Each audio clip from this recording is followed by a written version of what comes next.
Once one of America's top Republicans, Lawrence King is serving a 15-year prison sentence for a multi-million-dollar fraud. But financial crime is only half the story. This is the true story of Lawrence King. It is the story of a cancer at the heart of America and of its continuing cover-up at the highest level. One man is attempting to uncover the full story. John DeCamp is among the most highly decorated Vietnam veterans. A former Republican state senator in Lincoln, Nebraska, he is now a lawyer fighting the legacy of Lawrence King's abuse of power.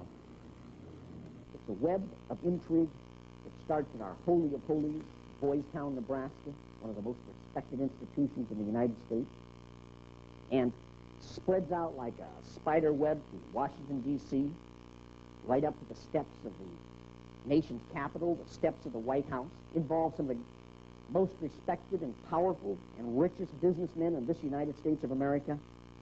And the centerpiece of the entire web is the use of children for sex and drug dealing and drug couriers, the compromising of politicians, the compromising of businessmen, but worst of all, the corruption of key institutions of government that have the duty and responsibility to make sure these things never happen. For John DeCamp, the trail starts in a unique town just outside Omaha. World-famed Boys Town is in the news again. Made famous by an Oscar-winning film, Boys Town is America's favorite children's charity. It was founded in 1917 by a Catholic priest, Father Flanagan. Father Flanagan. The saddest spectacle in our social life is the neglected, unwanted, and unloved boy who has become a serious problem in our society. Boys Town was started to be a home for orphans. It was after World War I. And since then, society has changed and the problems of boys have changed. And so now, it's a question of taking care of homeless, abandoned, neglected, abused boys, and now girls also. Boys Town has been granted the privileges of an incorporated town, a Catholic diocese, and a school district for 500 children. Boys Town has cash reserves of $500 million, but still raises up to $35 million annually, solicited from the public by begging letters and promotional videos. I'm Father Val Peter, the caretaker of Father Flanagan's Stream and the executive director of Boys Town. Does Boys Town really exist, people ask me? You bet it does. Located in the heartland of America, Boys Town youth have come from many backgrounds and locales. As they graduate, they shall seek new adventures and head for different places. But always, they shall carry with them the spirit of Boys Town. If you'd like to help Boys Town, send your tax-deductible gift to Father Val Peter, Boys Town, Nebraska, 68010.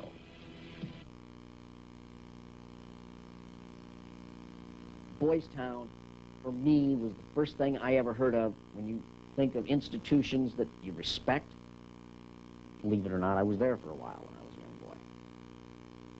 When an institution like that gets contaminated, then you'd better, if you got any decency at all, do something about it, or at least get it cleared up. John DeCamp lays the blame for the contamination of Boys Town on the one-time leader of the National Black Republican Council, Larry King. Larry King was the fastest rising black star in the entire Republican Party of the United States during all of the 1980s. And he was also one of the most evil individuals in this country in terms of being a dealer of children, in terms of being a thief, 40 million that they documented he stole, and in terms of using and compromising and corrupting one after another politicians. The base for his network was the Franklin Federal Credit Union, a people's bank in Omaha, Nebraska. Larry King was its general manager.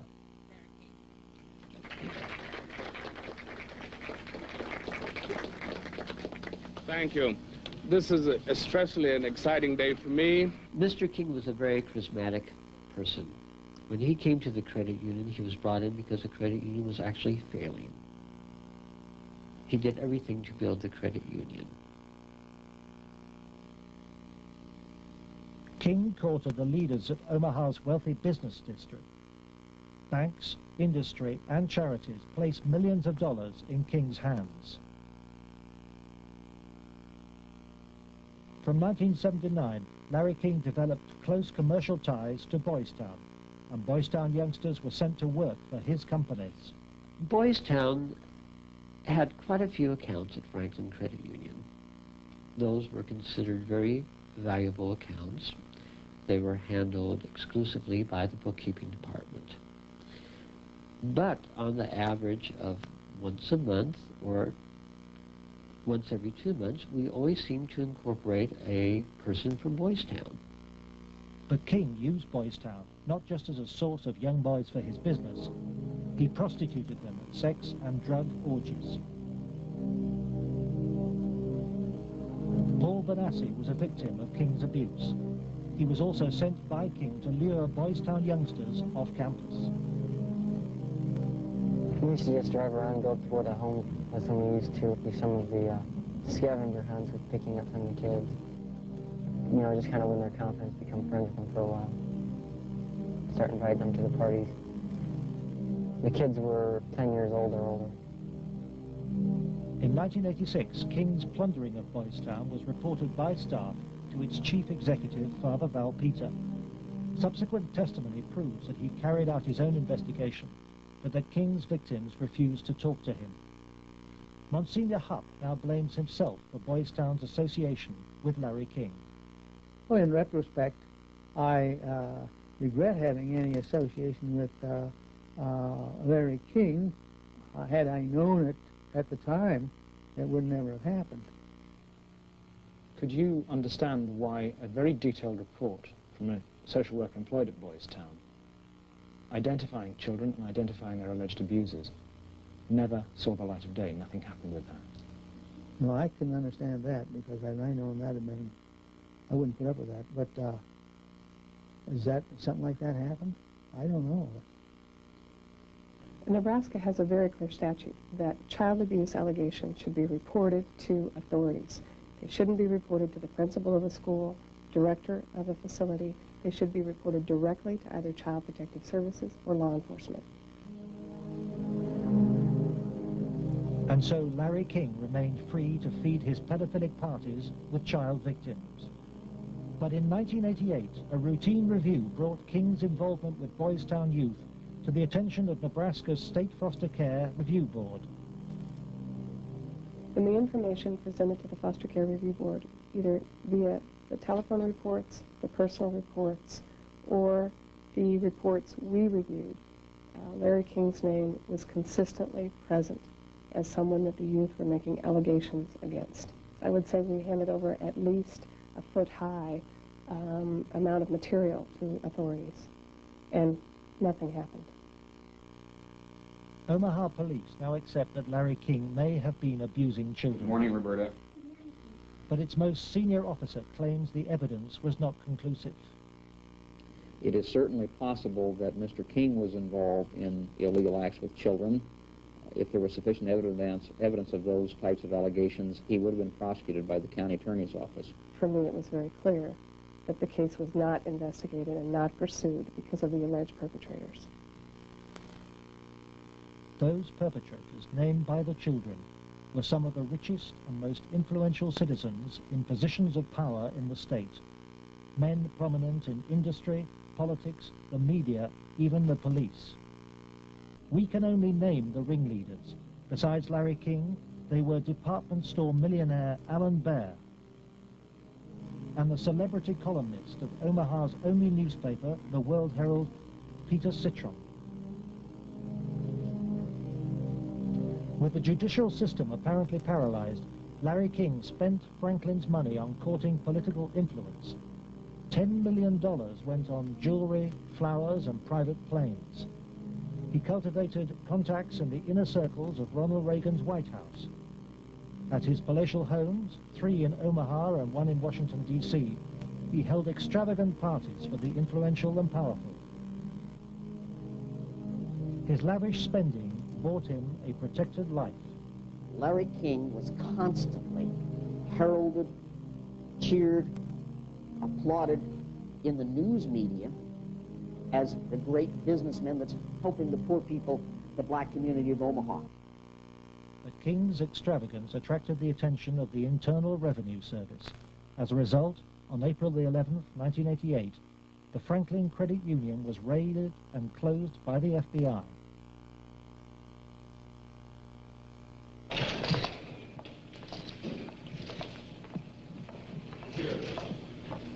King was arrested, and the federal investigation showed he had stolen $40 million from Franklin.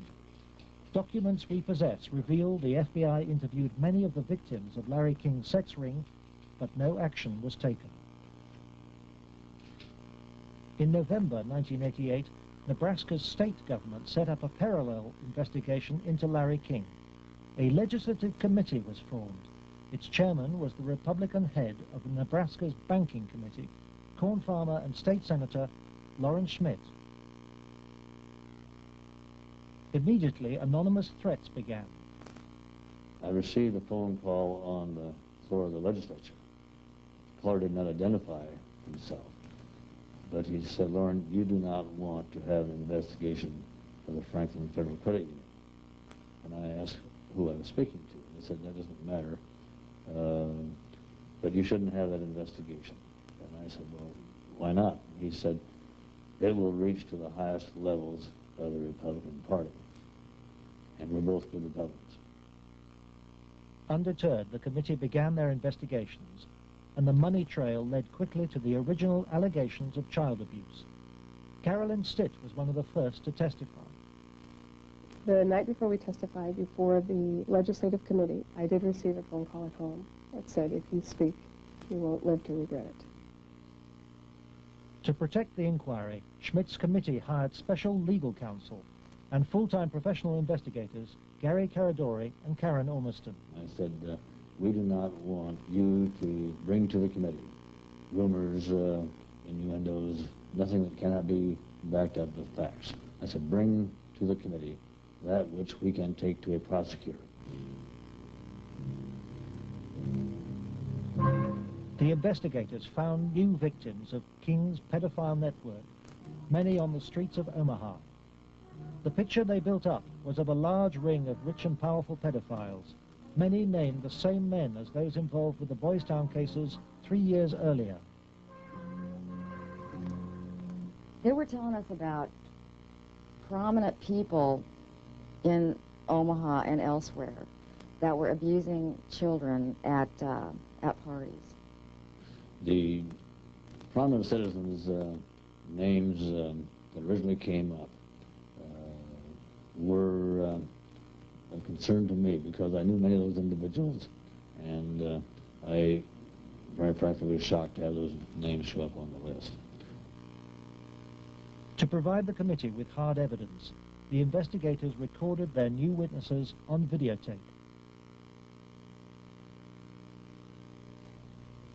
Paul Bonassi had been the victim of abuse since he was 8. He was present at many of Larry King's sex parties. Caradori traced him to the county jail. He had been convicted of fondling his young cousin. Who were some of these people that would come to these parties? Larry King, Peter Citron,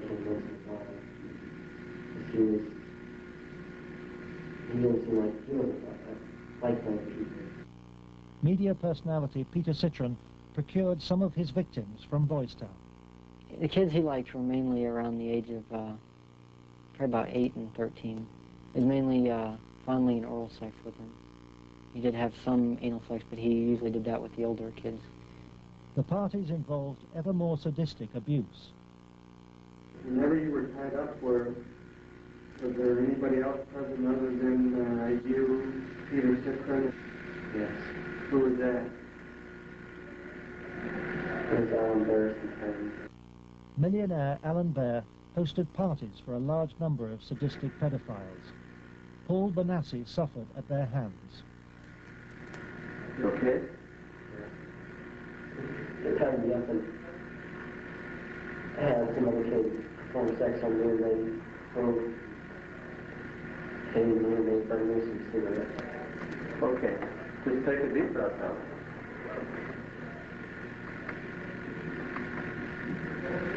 Then Constable Troy Bonner. Troy Bonner would tie you up? He was there.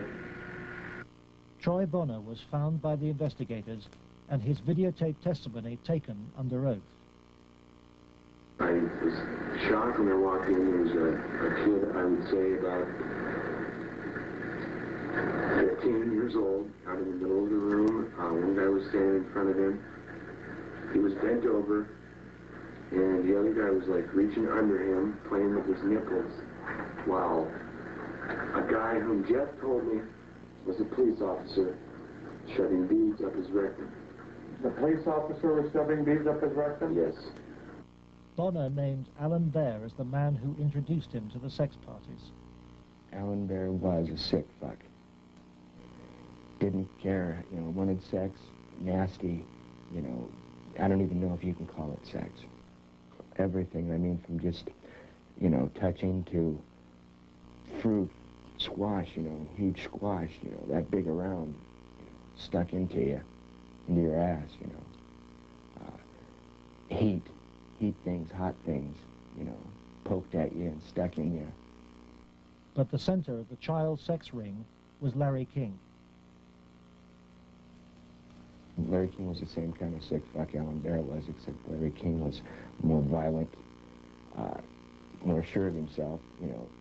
I got those scars on my arm one night at a party where Larry King, you know, wanted to see how strong a men we were or something, you know, and have us put your arms together, and then you'd light cigarettes, and as soon as you get burning, you just drop them down between your arms and, you know, let it burn. You know, and they made us stand there naked and touch each other by holding our arms together and burn cigarettes with. You know, it's on film someplace. And then they filmed it, burning, you know. I mean, I would, you know, see him fuck a 10-year-old boy in the ass, you know, until he bled, and, you know, just pull out and stop and, you know, push him down, you know, and then go out and, you know, meet with decent people. King would also provide underage girls for abuse. Alicia Owen told the investigators she was 15 when she attended her first party, introduced by a Boys Town boy. Caridori discovered her in jail where she was serving a sentence for passing bad checks. I met some guys there that were from Boys Town, and it was at that party that I met Larry King. At the time that I met Larry King, I did not know that he was Larry King. I had met him. It was the first time I'd ever met him. Larry King and Alan Bear frequently hosted the child sex parties in penthouse apartments at the Twin Towers luxury block in Omaha. A lot of it was me handcuffed with my hands behind my head and my feet tied and doing different things. What do you mean? Sometimes there'd be a guy straddling over my face. Okay. Most of the time, Larry King took pictures quite a bit during that time. I know it's difficult. I don't know. Okay. And I think I could say no. Okay. But I know. Okay. And you know, Alicia, you're a victim. And with a young age, let's go off camera for a minute. We were appalled. Appalled. I don't even know if it comes across on the video, the way it came across to us in person. It was incredible. It's incredible what these kids went through, I think. Larry King was also here. He came in and we drank and did cocaine. I didn't do much. I he turned me on to it, Larry King did. Drugs is a strong part of how they got control of some of the kids, because that's what some of the kids were there to get. They would do the sexual acts and then be provided with cocaine or whatever type of drug they wanted. Heroin, you know, I don't know, but that was my drug of choice. You know. Till this day, I remain an addict. You know. And those of us that didn't like to be involved and didn't want to be involved were threatened. Chris? Yes, and who would do these threatening remarks? Larry King. Did Larry King personally do? And I think he did. And they threatened, you know, that I can go find somebody that will kill you and it will kill your family. He didn't tell anybody. Larry King was, I would say, the center of transporting the children around the country. The airplanes were usually in his name, at least in his name. They were paid for by Larry King. So he met them in Pasadena. Met who in Pasadena? We know Larry King was there. There was 3 boys that I had seen at one of the receptions at the French Cafe were there. And I'm almost positive they were Boys Town boys. Almost positive. They were there. You mean graduates of Boys Town or present? I think they were present because they were young. Well, how would they get away so long? I have no idea. Okay. Boys Town came up frequently during the investigation, but we found it very difficult to get information about Boys Town. I was not able to find any information on my visit there, and Mr. Caradori could not get information either. Boys Town today remains unwilling to discuss its involvement with Larry King. We were banned from filming at Boys Town, and its public affairs officer refused any interviews. I would have to give you a flat no. I'm just going to tell you at this point that we will not participate with you. We have no interest in talking to you folks. It's something that we don't even care to delve into. By the spring of 1990, the Nebraska State Committee was convinced by the evidence of an organized child abuse ring. Its chairman, Lawrence Schmidt, sought the advice of his lawyer, John DeCamp. On his advice, Schmidt turned over all the sworn evidence to the FBI. But immediately, the videotaped testimony was leaked to a hostile local media. The media immediately started discrediting the witnesses. They were, the witnesses came across in the media, in the Omaha World Herald, especially, as the criminals. The last 3 victim witnesses were demolished by the press, particularly the Omaha World Herald. The paper never looked for information that would support any of the allegations.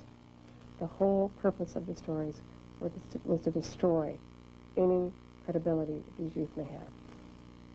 I've heard that people said that Gary Caradori coached me and that he told me what to say, but the fact was I didn't meet Gary Caradori until way after I'd already talked to the Omaha police about the abuse and had named all the same people. Paul Bonassi maintains that neither the FBI nor the Omaha police took his allegations seriously. And they didn't ask me very much about Larry King or even Alan Bear at all. They treated the allegations that I made about the people who abused me almost like a joke. The stories were of such significance that the investigators first wanted to prove the accuracy of the stories. As they set about the investigation of the initially three, and then a 4th person were telling the stories, as the investigation developed, it became obvious to the investigators that the information was not accurate, that in fact it was an entire conspiracy of allegations, none of which had any truth to them. I was very disappointed with the way the FBI and law enforcement treated the victims. They, in fact, turned them into the offenders, so to speak. And instead of taking the evidence that was delivered to them by the victims and interrogating the persons whom the victims identified, they seemed to bear down and try to get the victims to change their story. It seemed to the investigators that the establishment of Omaha was closing ranks. Then Troy Bonner was brought in for questioning by the FBI. The FBI's attitude was, you know, just no, these kind of things don't happen. From the first interview when I went, you know, and realized they don't believe a fucking thing I'm saying, you know, I mean, they were just appalled, but I realized what that look in their eye was back then. It was fear. It was fear that, you know, I mean, I had witnessed, you know, firsthand things that would, you know, destroy this city, you know, people, a position, you know what I mean? It's not going to be believed, they said. It will not be believed. You will be found guilty of perjury. And you, I mean, they weren't telling me maybe. You know, they were saying, you're not, if there's no way. You go on with the story, you're going to jail. I mean, that was said to me direct. Troy Bonner agreed to withdraw his videotape testimony. The FBI used Troy in an attempt to persuade fellow witness Alicia Owen into abandoning her evidence about Larry King's nationwide network of powerful pedophiles. We have obtained the recording of the phone call made by the FBI on March the 9th, 1990. It is significant evidence for John DeCamp. This is Special Agent Michael F. Mott. Following will be a consensually recorded telephone call between Troy Bonner and Alicia Owen. Hello. Hi. Hey, what's going on? I'd like to ask you that. Talk to me. No, you talk to me. I don't understand why you're lying. Why are you lying? What are you talking about? That's what I'm asking you. You're calling me why I'm lying? Yeah. You concocted this whole thing, Alicia. You're full of shit. Either tell me what's going on. You're full of shit. Hey, look. Who do you have listening on the line? I have nobody listening to me. I'm listening to you, and I'm hoping you give me some fucking answers. I'll be honest with you. I don't know what kind of game you're playing. I'm not trying to play a game.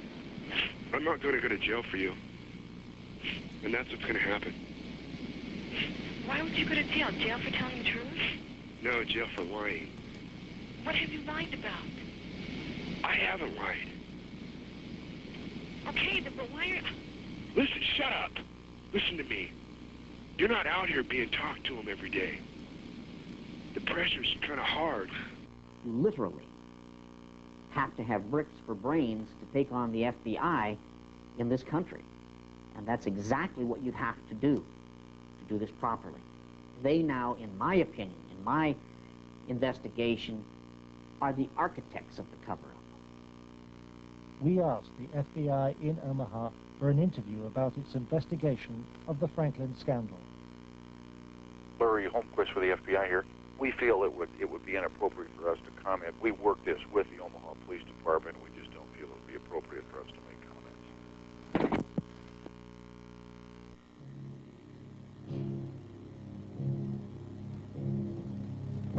As the investigators sought out new witnesses, they found themselves under constant threat. Gary was threatened several times. His vehicles were tampered with. I would think whoever tampered with them, it was a scare tactic because it was so obvious that they were being tampered with. Gary got his... There was one piece of evidence I know he got that he even said he got one step ahead of him this time. He told us about this book. It was like addresses, telephone numbers, names. He said if they knew he had it, they'd kill him. On July the 11th, 1990, Gary Caradori and his 8-year-old son, AJ, were flying home from Chicago in his light aircraft. They had watched the All-Star baseball game, and Caradori had been pursuing new leads. Investigators from the National Transportation Safety Board are in Harold Cameron's cornfield, trying to determine what caused this private plane to crash, killing its 2 occupants. The bodies of Gary Caradori and 8-year-old AJ were found in the wreckage. National Transportation Safety Board investigators say wreckage from the crash is apparently strewn over a 3/4 to 1 mile long stretch in this field. The fact that the wreckage is scattered over a large area certainly demonstrates that it did break up in flight. The exact mechanism of breakup yet is still unknown. The federal investigation was never able to discover what tore the plane apart. There are things missing from the plane. His briefcase is missing. I think the plane was sabotaged. There's no doubt in my mind. Within 24 hours of the tragedy, all Caradori's records were impounded by the FBI. Gary's widow, Sandy, is still unable to come to terms with her loss. As a mother, I don't want to ever think that somebody murdered my child, let alone my husband. But I think if you'd ever talk to any parent, be it mother or father, who's ever lost a child, I mean, the worst thing that you can think of is that somebody would want to murder a child. I really feel that somebody killed my brother. And inside me, I know that somebody killed my brother. If somebody could help us out somewhere, somebody knows something. And may God help those who did that to him and his family. The effect of Gary's crash on the investigation, I think, in effect, put an end to anybody else coming forward. There are many victims. We knew of more. There are more. They're still out there. They're afraid to come forward. That's when I was finished, because I figured out if they murdered Gary and his son, there was nothing that would stop them. There's no piece of paper, there was nothing we could come up with that was going to get anything done.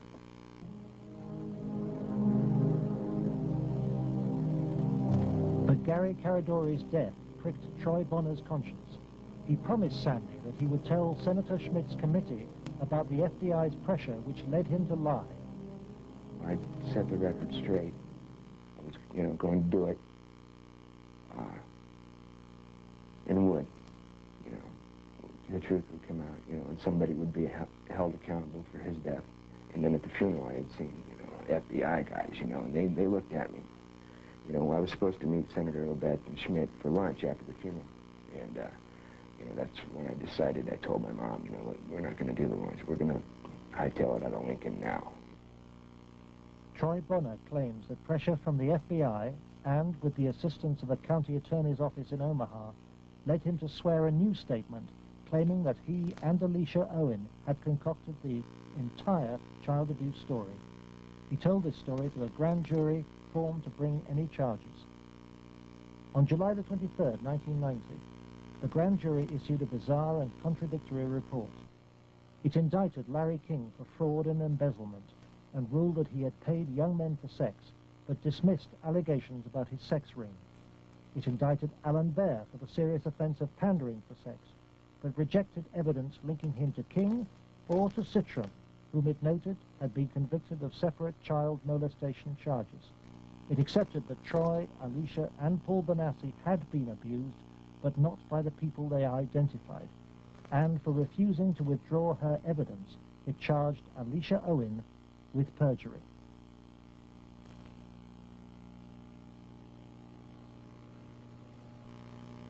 Lawrence Schmidt's legislative committee issued a report denouncing the grand jury. Schmidt acknowledges that the system failed both the victims and him. I think, as distinguished a record as anyone can put together in 24 years. I was told that would be curtailed, and it was. I was told I'd have financial problems, and I did. The message was not lost on most politicians in Nebraska. I think the message that was delivered was if any legislative committee ever tries to conduct a thorough investigation again, the same thing will happen.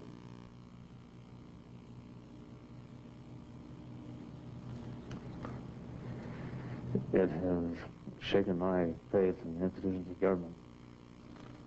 It used to be a firm believer that the system would work, and that people who did things wrong would be punished. And we discovered victims who claimed to have been abused and who the grand jury acknowledged had been abused. But they did not try to find out who had abused those individuals. Instead, they convicted Alicia Owen of perjury. Indefensible from my point of view.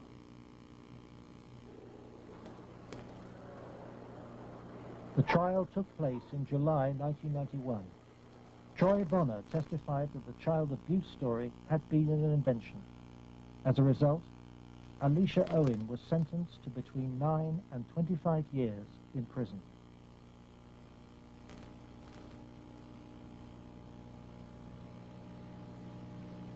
I can't find a case in the history of this country where some kid got sentenced to 25 or 30 years in prison for something like this. If you were going to pick a what I call a telesign, something that says something fishy about the whole thing, it was in the sentencing itself. For some reason, they had to send a signal to every kid who was a potential witness. My opinion again. A signal so loud and clear, if you dare to come forward, if you dare to talk, watch what happens. Alan Baer was fined $500 after pleading no contest to a reduced charge of aiding and abetting prostitution. Peter Citron served 2 years of a 3 to 8 year sentence. Thanks to Troy Bonner's lies, Larry King never faced child sex charges. For the $40 million fraud, he was given a 15-year sentence, 10 years less than Alicia Owen. I feel really sick. I should be taken out and shot for doing that. And if that was to happen, I would go willingly. John DeCamp, former state senator and Vietnam veteran, is now the only man fighting to help Larry King's victims. He is the lawyer trying to overturn Alicia Owen's conviction and to expose the cover-up. I live in Nebraska. Hell, I was born here, raised here. I have 4 kids growing up here. Like it or not, it's my heritage, you know? Well, if it's a dirty cesspool that I got to live in or look back on that I left, that ain't good. The real cost, if I were going to say to my family, has been the fear and intimidation it's put in some of the kids. A couple of the kids are really, really frightened and really had some sleeping problems over it, you know, here, this or that. So that's been the real concern I've had. John has received anonymous threats and has turned for advice to his friend and one-time boss, former head of the CIA, William Colby. Bill Colby told me better than anything. The one thing the bad people can't afford is publicity, and knocking you off right now or doing something obvious to one of your kids would bring them more trouble than it's worth. I said, you have to consider the possibility of some danger to not only your reputation, but to your person. I mean, people do react rather violently to some kinds of charges, or particularly if they're true, there's more apt to be a negative reaction than if they're false. If they're false charges, then they can be reacted to in a normal way, a libel suit or whatever. But if there's truth in it, there can be a danger in that situation. We've seen that happen in other cases.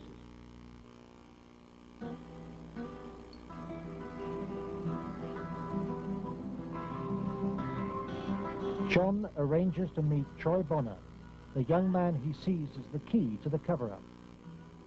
He's in great danger. The reason is he carries the secret, so to speak. He served his purpose for the FBI and others by committing the lies that put the seal on the cover-up. He knows that Troy's evidence will be crucial to Alicia Owen's case, and Troy wants to tell the truth, despite very real fears. My fears are that, I'm not going to be believed again. It's just, going to be a whole other kind of exploitation like it was last time. And afraid that that's going to happen, or, it might end up dead, or a loved one might end up dead. Troy has an overriding reason for putting the record straight. Maybe somebody has a better idea. I want this to go forward and have something done so that all those other kids who a lot worse things have happened to can come forward and see that action can be taken.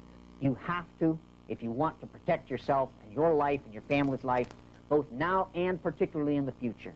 is to use the institutions of government that have been set up to protect you and make them work. That means you go into federal court, you go after the people that have done this cover-up, and you expose it so there's no longer any percentage on their part in eliminating you because the secret's out. Yeah, that's why we're here today, to let it out. John's advice to Troy to tell the truth in court puts him at risk of prosecution by the county attorney's office.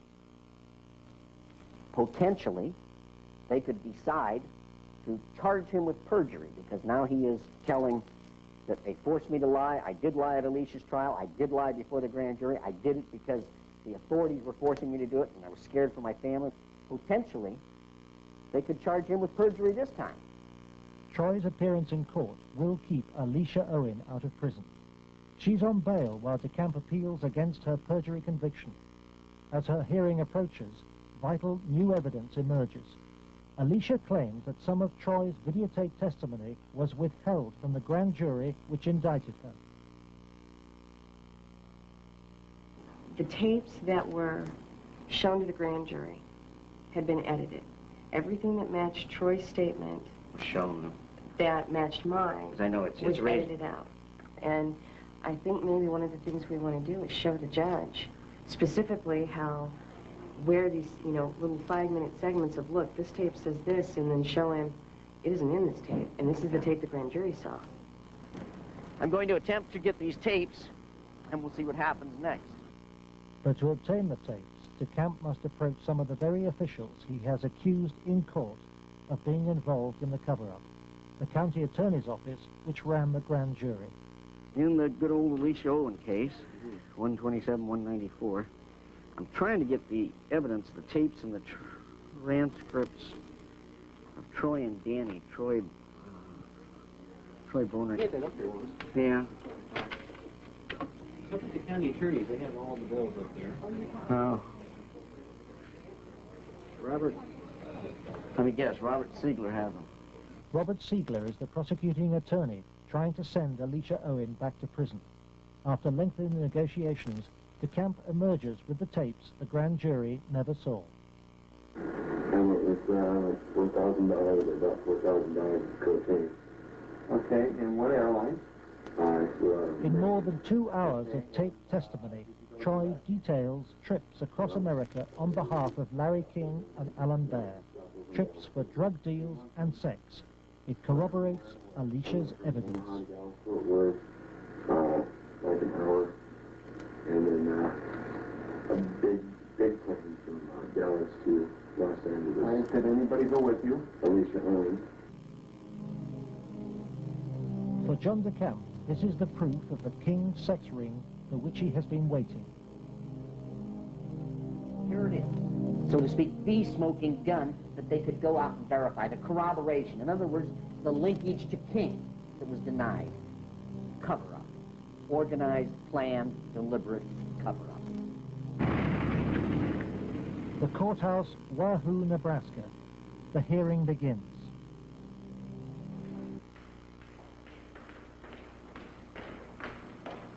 Alicia Owen is ready to testify. So is Paul Bonassi. But there is no sign of Troy Bonner.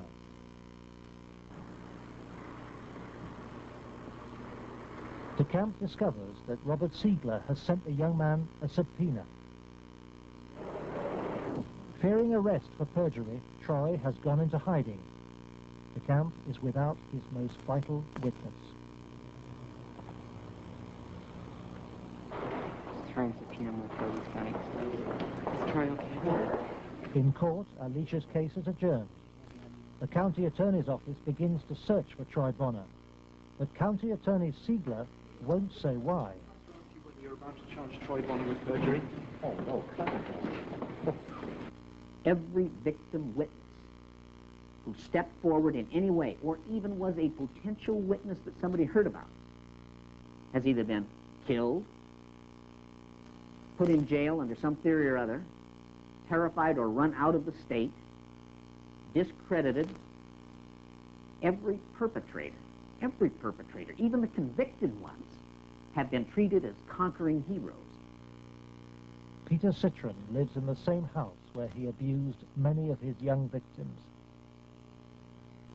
Alan Bear lives in the most exclusive part of Omaha. He recently bought a downtown shopping mall. Many of the other abusers named by the children have risen within Nebraska's state government and legal system and within the Republican Party. Obviously, the FBI was protecting something a lot more significant than a bunch of old pedophiles having improper relations with little boys. They were protecting something a lot more significant than a bunch of drug peddlers. They were protecting, in my opinion,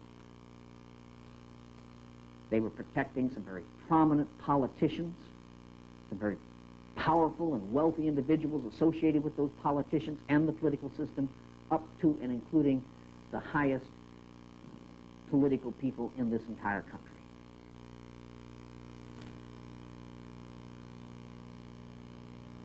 In search of the men who protected Larry King, John DeCamp goes to Washington to investigate King's connections in the Republican Party and on Capitol Hill.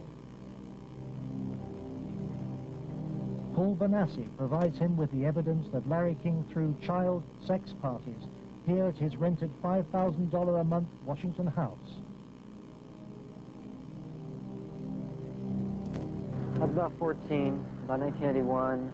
At first it was about 3 or 4 times the first year. After that it was about once a month. Some of the parties, when they started off, were straight political type parties with no sex. And then when some of the men had left, some of the politicians had left, the ones that had planned on engaging in some type of sexual activity, that would come after the party. Some of the kids would be held downstairs in some of the rooms where if they acted up or if they started freaking out because of the drugs that they were on, they'd put them in a room that they couldn't get out of, and they'd lock them in. What kind of drugs? Anything you wanted: cocaine, heroin, speedballs. You're telling me those weed. things were at these parties where you had Larry King and prominent politicians? Yes. Were they readily available to anybody at the party? At the after parties, they were readily available for anybody. Beforehand, they did it more upstairs than they did anywhere else, and it was kind of in the back room. Were any attempts ever made that you know of to expose this situation? As far as I know, nothing's ever been done, and most of the people that were in there had already been, I guess you say, compromised. King's partner was Washington lobbyist Craig Spence. Spence took youngsters, including Bonassi, on private midnight tours of the White House. So you were in the White House then? Yes. And how did you gain access? Well, I came down with Larry King, but Craig Spence was the one that arranged the trip for us. And it was kind of a gift for our services that we were doing. How many times were you on this kind of a trip? I came to it on 2 times. 2 times. And were you used for sex on those occasions? Not until after we left. After you left the White House? Yes. What time of night? It was usually around midnight.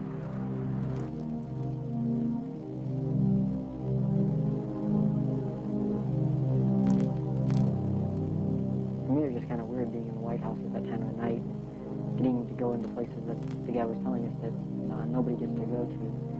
And I seen rooms in there that I'd never even heard about. Craig Spence and Larry King had a couple of groups. One was called Bodies by God, and they had the Cowboys, and there was another group that was started by Larry King, which was called the Golden Boys, which was kids that were usually under the age of approximately 10.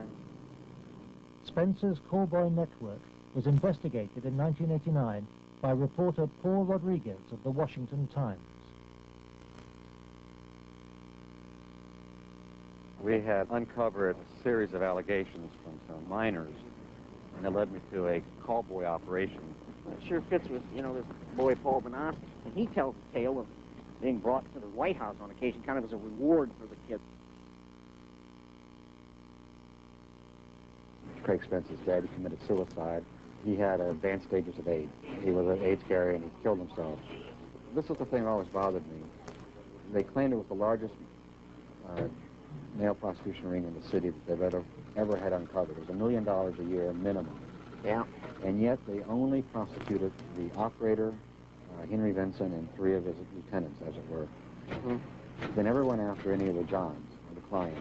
This operation claimed to have clients that ran from the White House to the Capitol Hill to the State House to the churches, within the media. Exactly what Paul describes as the people he was with. And a lot of the stuff led there, but we couldn't quite nail it at all cases because, again, to accuse someone of high stature, you've got to be very careful. I understand. We were able to do it through the mother lode was provided us credit card receipts and canceled checks, and then lists of the clients. The prosecutors knew all this stuff. There was approximately 20,000 documents they had. They sealed the entire record by court order.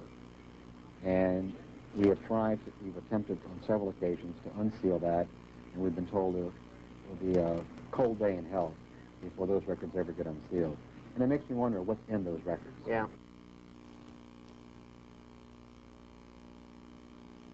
John DeCamp believes that the legal system is still being subverted and that the people protected are still at the heart of the American establishment.